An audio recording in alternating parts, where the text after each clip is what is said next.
મહિલાનું મોત નીપજ્યું, 3 ઈજાગ્રસ્તો સારવાર હેઠળ। તો સુજલામ સુફલામ અંડરગ્રાઉન્ડ પાઇપલાઇનમાં કામ કરતા હતા। જમીનમાં માટી ધસી પડતા દુર્ઘટના સર્જાઈ હતી। 2 મહિલા અને 2 પુરુષ દટાયા હતા। 4 મજૂરો દાહોદ જિલ્લાના હોવાની માહિતી છે। ઈજાગ્રસ્તોને 108 મારફતે હોસ્પિટલમાં સારવાર અર્થે ખસેડવામાં આવ્યા છે। તો એક મહિલાનું મોત નીપજ્યું છે। અંડરગ્રાઉન્ડ પાઇપલાઇનનું કામ ચાલી રહ્યું હતું, જે સમયે આ દુર્ઘટના સર્જાઈ। અહીંયા સુજલામ સુફલામનું કેનાલનું કામ ચાલતું હતું। ત્યાં 4 જેવા મજૂરો દટાયેલા, બરાબર। તો એમના તારે કાઢીને કપડવંજ હોસ્પિટલ લઈ ગયા। એમાંથી 4 જણમાંથી 4 જણમાંથી એક છોકરી એ ડેમેજ થઈ ગયેલી, મરણ થયેલું છે। તો મહત્વનું છે કે 3 લોકો સારવાર હેઠળ છે। મહત્વનું છે કે જે પ્રકારથી અંડરગ્રાઉન્ડ પાઇપલાઇનનું કામ ચાલી રહ્યું હતું, તે સમયે માટી ધસી પડતા આ દુર્ઘટના સર્જાઈ હતી, જેમાં એક મજૂરનું મોત નીપજ્યું છે। સંવાદદાતા ઉમંગ જોડાયા છે ફોન લાઈન પર વધુ માહિતી આપવા માટે। ઉમંગ, શું વધુ માહિતી છે આ સમગ્ર મામલે? ચોક્કસથી લોકોને વાત કરવામાં આવે તો કપડવંજના જે રૂપાજીના મોવાડા ગામ આવેલું છે, ત્યાં આગળ સુજલામ સુફલામ અંતર્ગત પાણીની પાઇપલાઇનનું અંડરગ્રાઉન્ડ કામકાજ ચાલી રહ્યું હતું। અને આ દરમિયાન જે માટીની જે દિવાલ જે માટી હતી તે ઘસી પડી હતી, જેની તે 4 જેટલા મજૂરો દબાયા હતા, જેમાંથી એક મહિલાનું મોત થયું હોવાના અત્યારે સમાચાર મળી રહ્યા છે। અને જે 3 અન્ય મજૂર હતા તેઓને સામાન્ય ઈજા થતા તેઓને બચાવી લેવામાં આવ્યા છે, પરંતુ હાલમાં આ સમગ્ર મામલે અત્યારે ત્યાં જે ગ્રામજનો છે તેમના દ્વારા આજે દબાયેલા મજૂરોને બહાર કાઢી અને તેમને સારવાર અર્થે ખસેડવામાં આવ્યા હતા। જી લુમના। જી બિલકુલ ઉમંગ, આભાર આ સમગ્ર માહિતી બદલ। તો હાલ 3 મજૂરો સારવાર હેઠળ। સાણંદના સરી ગામે શોભાયાત્રામાં હવામાં ફાયરિંગ। સાણંદ એપીએમસીના ચેરમેનની ફાયરિંગનો વિડીયો વાયરલ થયો છે।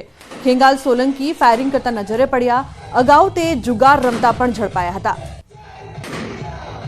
તો ખેંગાલ સોલંકી ફાયરિંગ કરતા નજરે પડ્યા।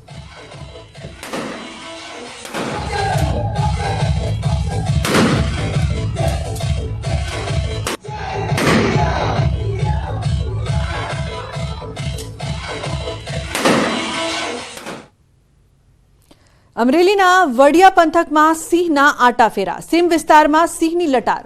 તોરીથી ચૂડા જતા સિંહ કેમેરામાં કેદ થયો।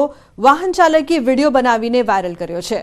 તો સીમ વિસ્તારમાં સિંહની લટાર જોવા મળી।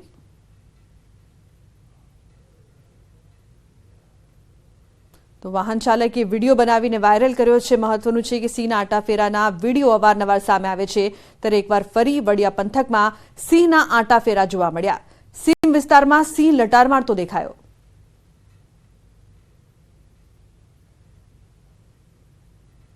સાબરકાંઠાના ઈડર તાલુકામાં જમીન સંપાદન મુદ્દે ખેડૂતોએ ઉગ્ર વિરોધ નોંધાવ્યો છે। ઈડરના બારડોલીથી મણિયોર ગામની વચ્ચે જમીન સંપાદનને લઈને વિવાદ વકર્યો છે। 8 ગામના ખેડૂતો એકત્રિત થયા અને વિરોધ દર્શાવીને પ્રાંત અધિકારીને આવેદનપત્ર પાઠવ્યું।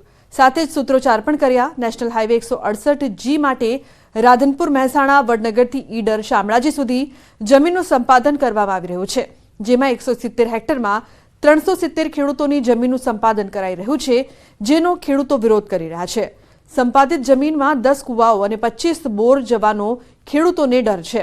ખેડૂતોની માંગ છે કે જમીન મોટા પાયે ન કપાય, સાથે જ સરકારી જમીન દયા રાખીને સંપાદિત કરવામાં આવે।